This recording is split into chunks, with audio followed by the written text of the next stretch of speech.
अब देखिए, इफ्तार पार्टी में जाते हैं लालू यादव, आज तक हमने कभी लालू यादव को इफ्तारी का विरोध करते नहीं देखा, लेकिन कुंभ फालतू है।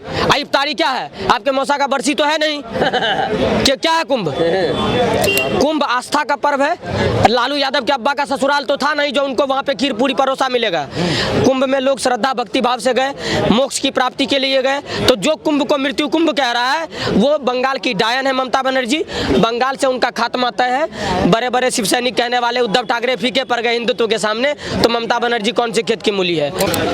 लालू यादव का बयान फालतू की चीज है कुंभ। ममता बनर्जी कुंभ को मृत्यु कुंभ बता रही है, क्या कहोगे इस पर?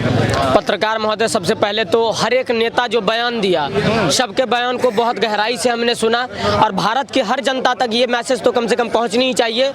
सबसे पहले मल्लिकार्जुन खड़गे ने कहा कि कुंभ नहाने से गरीबी नहीं मिटती है। दूसरी बात, ममता बनर्जी ने कहा कि महाकुंभ मृत्यु कुंभ हो गया। लालू यादव ने कहा महाकुंभ फालतू है। और अखिलेश यादव ने कहा कि कुंभ का जो नोज पॉइंट है, जिसको हम संगम मानते हैं, वो हाँ अकबर का किला है और वो मुसलमानों को सौंप देनी चाहिए या सरकार को सौंप देनी चाहिए। और क्या क्या बोलेंगे पत्रकार महोदय? अब तो मैं भारत प्रदेश की जनता और पूरे भारत की जनता से अपील करना चाहता हूं कि जिन्हें आप नेता प्रतिपक्ष और सो कॉल्ड इंटेलेक्चुअल्स लीडर मानते हैं, वो असल में हिंदू विरोधी चेहरा के पीछे काम कर रहा है। लगातार एक पक्ष के लिए समर्थन करने वाले लोग महाकुंभ में, देखिए जिस तरह से यज्ञ हवन होने के बाद असुरों को दिक्कत हो रही थी, जिस तरह से भगत सिंह के हुंकार के बाद अंग्रेजों को दिक्कत हुआ करती थी, जिस तरह से शिवाजी के तलवार उठने पर, मराठाओं के तलवार उठने पर मुगलों को दिक्कत हुआ करती थी, ठीक उसी प्रकार वर्तमान की स्थिति है कि महाकुंभ जैसे पवित्र और धार्मिक चीजें होने के बाद आज एक पक्ष के लोगों को, जिन्हें आप गिद्ध कह सकते हैं, वो कूद पड़े हैं उस चीज में।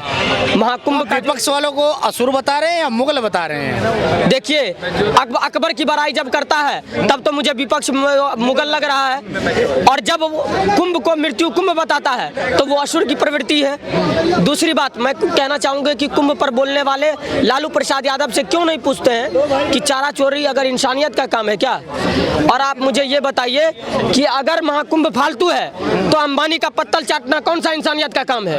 आप तो दौरे दौरे चले गए थे, कल तक वही अंबानी आपको बुरा लग रहा था। दूसरी बात, ममता बनर्जी कहती है, ममता बनर्जी से हिंदुत्व की परिभाषा मत पूछिए पत्रकार महोदय। बांग्लादेशी रोहिंग्याओं को पश्चिम बंगाल में भरने वाले, आज अगर सही से जनगणना हो जाएंगे पश्चिम बंगाल में तो सारे के सारे रोहिंग्या मिलेंगे। जिस तरह से दिल्ली में केजरीवाल ने बसाया और दिल्ली से केजरीवाल का पलायन हुआ, मैं भारत के पूरी समस्त जनता से अपील करना चाहता हूं कि जो जो हिंदू विरोधी चेहरा दिखाया कुंभ को लेकर के सारे लोगों को, आप तो कहते हैं आंकड़े की बात, ये कहते हैं आंकड़े भी झूठे बताए जा रहे हैं, कह रहे हैं कि झूठे आंकड़े, 57 करोड़ लोग आए नहीं है। ठीक है, 57 करोड़ लोग नहीं आए, वो तो पूरा विश्व देख रहा है। कुंभ के पीछे ये लोग इसीलिए पड़े हुए हैं कि कुंभ की जो आज विषय, ये क्या कहते हैं कि विशेषताएं हैं, और कुंभ का जो आज हुंकार भरा गया है वहाँ पर 55-57 करोड़ लोगों का, वो पूरा विश्व में एक सराहनीय हुआ है और पूरे विश्व के लोग प्रशंसा कर रहे हैं। और इस प्रशंसा से इन लोगों को तकलीफ हो रही है और ये तकलीफ इनके हारने का कारण बनेगी।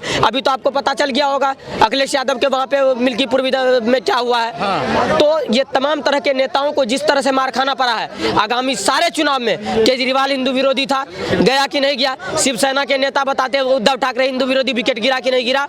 अब स्टालिन का विकेट गिरेगा और ममता बनर्जी का विकेट गिरेगा और लालू यादव का तो विकेट गिरा हुआ है। अच्छा, पहले मैं आपको रोक के एक बार ये पूछना चाहूंगा कि कुछ साल पहले एक लाइन चली थी कि जो हिंदू हित की बात करेगा वही देश पे राज करेगा, क्या अब वो सत्य होती दिखाई दे रही है? बिल्कुल सत्य। उद्धव ठाकरे जी, बाला साहब ठाकरे जी का कुछ स्लोगन था, कुछ अटल बिहारी वाजपेयी जी का था कि अंधेरा छटेगा कमल खिलेगा, सूरज उगेगा कमल खिलेगा।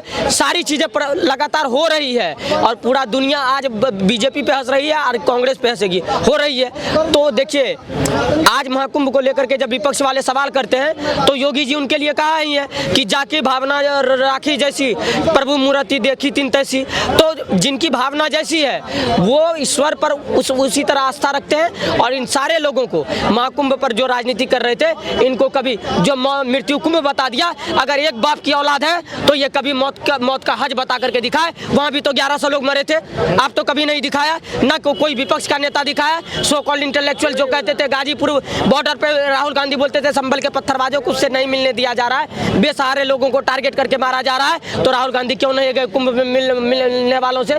चलिए कुंभ में मरने वालों से नहीं मिलने गए, रेलवे स्टेशन पे दुर्घटना हुई नई दिल्ली, बगल में राहुल गांधी का निवास है, क्यों नहीं आए मिलने के लिए? इसीलिए नहीं आए क्योंकि उनके जो अवैध संबंध है जिनसे, वो दिक्कत हो जाएंगे और उनके वोटर कट जाएंगे। तो स्पष्ट बात यह है कि ये एक तरफ के राजनीति करने वाले लोगों को हमेशा से हिंदू अपने नज़र में करता है और ये कभी भी नहीं चाहता है। आज मैं स्पष्ट रूप से आपको बता देना चाहता हूँ कि दिल्ली और पूरे भारत में वही हुकूमत करेगा जो हिंदुत्व की बात करेगा, जो राम राज्य की बात करेगा। राम राज्य की बात करेगा। अभी बिहार में चुनाव है और लालू यादव के इस बयान का कितना प्रभाव चुनाव पे पड़ेगा, जो लालू यादव ने बयान दिया है कि कुंभ फालतू की चीजें। लालू यादव का बेड़ा गर्क हो गया है। वैसे भी अब उनका बड़े बड़े सेलिब्रिटी के घर पर पत्तल चाटना काम रह गया है। अभी अंबानी के घर पे चाटा है, आप इनविटेशन दीजिएगा तो आपके घर पे भी पत्तल चाटने आएगा वो। उनके बेटा 9वीं फेल बेटा को सपना देखता है मुख्यमंत्री बनने का, सारा सपना धरा का धरा रहेगा। इस बार बीजेपी प्रचंड बहुमत के साथ जिस तरह से मोर देन 50 सीट कलेक्ट की है यहाँ दिल्ली में, बीजेपी बिहार में भी मैं कहता हूँ कि 243 में से कम तो 200 के आसपास सीट आएगी अगर संगठन मिलकर के महागठबंधन चुनाव लड़ी तो। और बीजेपी का कट्टर हिंदूवादी छवि मुख्यमंत्री बनेगा और जिस तरह से रोहिंग्याओं का इलाज होने वाला है दिल्ली में, वो आगामी चुनाव में बिहार में होगा। और लालू यादव के बयान, अब जो नवरात्रि में मछली खाएगा उससे आप क्या एक्सेप्ट कर रहे हैं? वो क्या करेगा आपके लिए? आपकी भलाई में मटन चल रहा है, सावन में मटन चल रहा है, क्या कहेगा? अब देखिए, इफ्तार पार्टी में जाते हैं लालू यादव, आज तक हमने कभी लालू यादव को इफ्तारी का विरोध करते नहीं देखा, लेकिन कुंभ फालतू है। इफ्तारी क्या है? आपके मौसा का बरसी तो है नहीं क्या है कुंभ? कुंभ आस्था का पर्व है। लालू यादव के अब्बा का ससुराल तो था नहीं जो उनको वहाँ पे खीर पूरी परोसा मिलेगा। कुंभ में लोग श्रद्धा भक्ति भाव से गए, मोक्ष की प्राप्ति के लिए गए। तो जो कुंभ को मृत्यु कुंभ कह रहा है वो बंगाल की डायन है ममता बनर्जी। बंगाल से उनका खात्मा तय है। बड़े बड़े शिव सैनिक कहने वाले उद्धव ठाकरे फीके पड़ गए हिंदुत्व के सामने, तो ममता बनर्जी कौन से खेत की मूली है? कौन से खेत? बिल्कुल ममता बनर्जी का विदाई तय। हाँ जी, क्या नाम है भाई साहब? हमारा नाम राहुल है। कुंभ को मृत्यु कुंभ बता रहे हैं ममता बनर्जी। ममता बनर्जी अभी बोलने के लिए कुछ भी बोल सकते हैं, कुछ भी बोल सकते हैं, उनको इतना राइट है कि कुछ भी बोले। वो क्या उनका मुंह बोले, उनका कौन मालिक है आज के डेट में? अच्छा, हाँ। शंकराचार्य भी समर्थन कर रहे हैं उनका। वो तो करेंगे ना, क्यों करेंगे?